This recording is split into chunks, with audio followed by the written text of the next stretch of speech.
जे advance 2016 paper 2 का पहला question हमारे पास यहाँ पर है, जिसमें ये पूछा गया है सिंगल करेक्ट के अंदर मार्किंग स्कीम क्या है वो आपको बता दूं। सही करने पर +3 है और गलत करने पर -1 है। सिंगल करेक्ट ऑप्शन है। पूरे देश भर में अगर हम देखें तो 24% स्टूडेंट ऐसे हैं जिन्होंने इसके अंदर +3 मार्क्स लिया था। गलत करने वाले भी अप्रोक्सीमेटली इससे थोड़े ज़्यादा हैं, 32 -1 है, और नहीं अटेम्प्ट करने वाले 42% है जिन्होंने 0 मार्क्स इस पर्टिकुलर क्वेश्चन के अंदर लिया था। एक मैट्रिक्स P हमें गिवन है, I आइडेंटिटी मैट्रिक्स है, Q है। एक पैटर्न है P पावर 50 किया गया है -Q के साथ, फिर I करके कुछ डेटा की बात यहाँ पर हो रही है। तो प्योरली इंटरमिक्सिंग किसी और चैप्टर के साथ नहीं है, सिर्फ मैट्रिक्स का एक क्वेश्चन है और इनमें से एक ऑप्शन करेक्ट है। तो सही करने वालों में थोड़े बहुत स्टूडेंट वो भी होंगे, परसेंटेज स्टूडेंट जिन्होंने इसको गेस किया होगा, क्योंकि 4 ऑप्शन में गेस करना ये सबसे ईजी प्रोफाइल होता है जो जेईई एडवांस के अंदर पूछा जाता है। चलिए शुरुआत करते हैं। सबसे पहले हमें P पावर 50 की तरफ जाना है, तो फिर हम सबसे पहले P स्क्वायर से इसकी शुरुआत करते हैं। 1 4 16 0 1 4 0 0 1 1 4 16 0 1 4 0 0 आपके पास है। आपने लिखा P स्क्वायर, ये रो है, ये कॉलम है। यहाँ पे आपने डेटा बनाया है आपके पास और डेटा बनता है 1। ये रो है, ये कॉलम है, दिस इज 0। ये रो है, ये कॉलम है, दिस इज ऑल्सो 0। ये रो है, ये कॉलम है, आपके पास से 4 and 4 आता है आपके पास से, तो दिस विल बिकम एज 4 बन जाएगा 2 टाइम्स। ठीक है, 4 and 4। फिर इसको हम बनाएंगे, क्योंकि मैं 4 times 2 इसलिए लिख रहा हूँ। चलो अभी तो हम इसको 8 ही लिखते हैं। क्या बनेगा डेटा उसके अकॉर्डिंग देखते हैं। 4 row by column, 4 + 4, then row by column से मल्टीप्लाई, तो यहाँ आपके पास बनेगा 4, ये 1 और ये 0, दिस इज 1। इसका multiplication we can have it as a 0। यहाँ से मल्टीप्लिकेशन आप कीजिएगा तो 16 आता है, 4 and 4 is 16, फिर 16 आगे पहुँचे, इसका multiplication 4 and 4 row by column 1। This is what we are getting. क्या है ये, थोड़ा हम इसको सिंप्लीफाई करते हैं और फिर शुरुआत करेंगे P क्यूब के लिए, ताकि मैं इसको P स्क्वायर इंटू P लिख सकूं। 0 1 0 0, यहाँ से 8 आता है, 1 आता है, 0 आता है, ये आपके पास है 48 आता है, 8 आता है, 1 आता है। P के साथ मल्टीप्लाई है, 4 16 and 1, ये भी डेटा आपके पास है। This is written as P cube. ये रो बाय कॉलम से आप जाएंगे, 1 है, 0 है, 0 है, इसका मल्टीप्लाई सबसे कर दिया। इसका मल्टीप्लाई कीजिए तो यहाँ 8 आता है, यहाँ +4 आता है, 8 + 4, इसका कॉम्बिनेशन 1, इसका कॉम्बिनेशन 0। यहाँ से आप डेटा बनाइए, we are getting this as 48 + 32 + 16, यहाँ 48 32 16, इसका मल्टीप्लिकेशन 8 + 4, आगे पहुँचे आपके पास इसका मल्टीप्लिकेशन 1। अब हमने P स्क्वायर P क्यूब निकाला है। अब ये मत सोचिए कि हम P पावर 4 के बाद P पावर 5 के बाद ऐसे पूरा प्रोसेस करते करते पहुंचेंगे। हमें थोड़ा यहाँ पर पैटर्न ढूंढना होगा कि क्या पैटर्न ये फॉलो कर रहे हैं। ये शुरुआत वाले 3 नंबर्स तो यहाँ पर हर जगह 0 ही लिखे हुए हैं, चाहे आप P स्क्वायर निकालें या फिर आप P क्यूब निकालें, ये तो पैटर्न दिखता ही दिखता है। और उसके बाद डायगोनल वाले सारे 1 हैं, यहाँ भी 1 थे, यहाँ भी 1 है, P क्यूब में भी 1 है।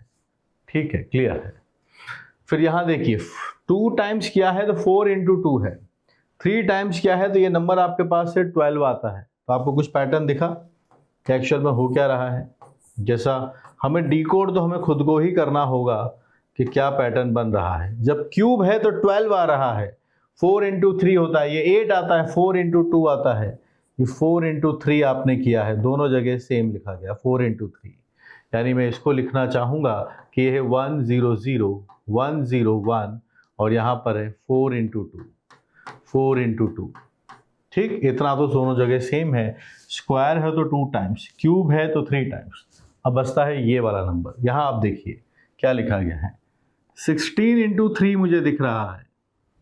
यहाँ पर आप थोड़ा देखिए ये नंबर कितना बनता है आपके हिसाब से, so I can have this as 16 as common. मेरे पास ये बनेगा 3 + 2 + 1।